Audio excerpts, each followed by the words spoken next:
Hello, donc bienvenue pour le récap de la semaine 43. J'espère que vous allez bien.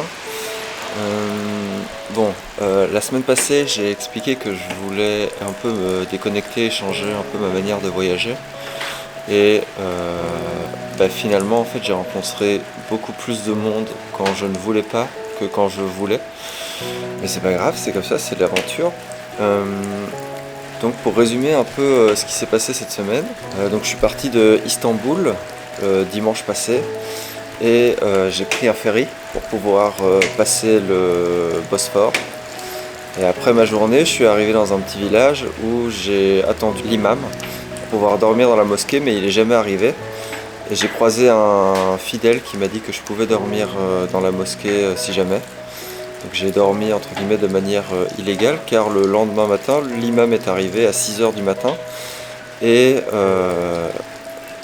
finalement tout s'est bien passé. Ensuite pendant toute la journée je voulais essayer d'éviter un peu les contacts et finalement je me suis retrouvé à rencontrer un capitaine de brigade qui m'a offert un thé, qui m'a offert un chapelet, etc. J'ai bu et j'ai mangé un petit bout à l'intérieur de la brigade.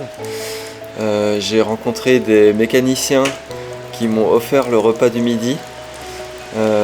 C'était trop bien, j'ai pu discuter avec eux, etc. On a bien rigolé. Et ensuite, j'ai croisé la police avec qui j'ai bu un thé et ils m'ont offert un sandwich pour le soir. Et ensuite, j'ai continué ma journée. Et je vois un stand de street food. Et ils ont bien voulu m'aider à contacter l'imam de la mosquée pour pouvoir m'héberger. L'imam était encore assez jeune, etc. Il parlait anglais, donc c'était assez cool. Il m'a laissé dormir dans la mosquée, il m'a laissé prendre une douche, etc. J'étais exténué après 34 km de marche. Ça m'a fait vachement du bien. Et d'ailleurs, je vous recommande le street food. Ils m'ont offert un petit truc à manger, c'était vachement bon. Ensuite, le lendemain, je suis arrivé dans un autre village. Bon, je suis désolé, je ne dis pas les noms parce que c'est trop compliqué à prononcer à chaque fois. Et j'ai rencontré des gens qui ont bien voulu m'accueillir. Ils m'ont laissé dormir dans leur cabine, dans leur maison de camping. Ils accueillent des gens pour faire du camping, etc. C'était la maison de rêve pour moi. J'ai pu dormir là, on a pu se réchauffer, etc. J'ai passé la soirée avec Talha et du coup c'était hyper chouette, hyper cool. Et le lendemain, je suis parti en direction d'un autre village et là c'était un peu compliqué. Je suis arrivé dans un café et la personne a su m'aider, etc. Et donc j'envisageais déjà de partir du village et de dormir dehors, même s'il faisait froid. Et pur coup de chance, je rencontre le maire du village qui veut bien m'accueillir, etc. Enfin son fils m'accueille, RN. Je rencontre énormément de gens, il m'offre à manger, il me propose de m'aider si jamais j'ai un problème n'importe où en Turquie. Ils ont des contacts un peu partout en Turquie. Et après toutes ces rencontres, le lendemain, je vais dormir chez la famille d'Eren, donc les cousins, cousines. Et je rencontre Ilias avec qui je passe la soirée, etc. On fait des tours en voiture dans le coin.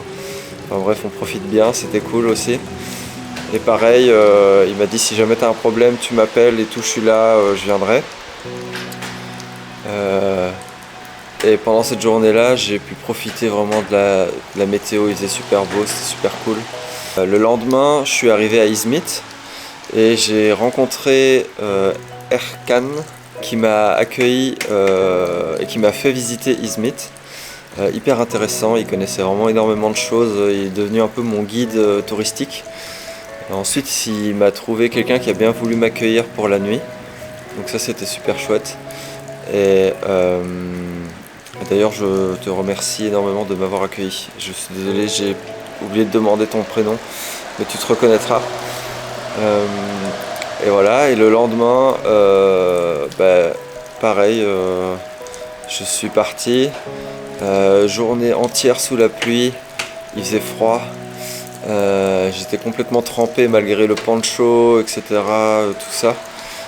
J'arrive dans un petit village et là je me retrouve à demander à quelqu'un de m'aider. Ils contactent une autre personne, ces personnes viennent et ils commencent à discuter entre eux pour savoir ce qu'ils vont faire pour m'aider. Et finalement ils me déposent 20 km plus loin, donc au village où je comptais aller le lendemain. Et je suis accueilli par le maire du village, donc Mehmet, et tous ses amis. Ils m'ont offert un repas, ils m'ont laissé prendre une douche, on a discuté un peu, etc. J'ai pu me réchauffer, sécher mes affaires, ça faisait vachement du bien.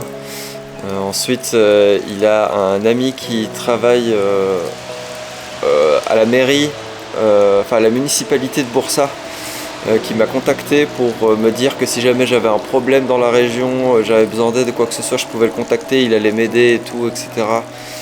Pareil si c'est partout en Turquie, pareil pour Erkan. Enfin bref, ils m'ont tous aidé à fond, c'est vraiment hyper amusant, hyper chouette, hyper gratifiant de savoir que même perdu au milieu d'un pays, je rencontre des gens qui veulent m'aider et même après qui continuent à m'aider. Donc ça c'est cool. Voilà, donc c'est comme ça que se finit le récap de la semaine 43. Voilà, je voulais me reposer un peu, changer un peu d'air et me concentrer un peu plus sur moi. Et au final, je rencontre plus de gens qu'autre chose. Voilà, je sais pas comment va se passer les prochaines semaines. J'espère qu'il va faire un peu meilleur. Et j'espère que de votre côté, tout se passe bien aussi. Voilà. Sur ce, à la semaine prochaine. Allez, ciao!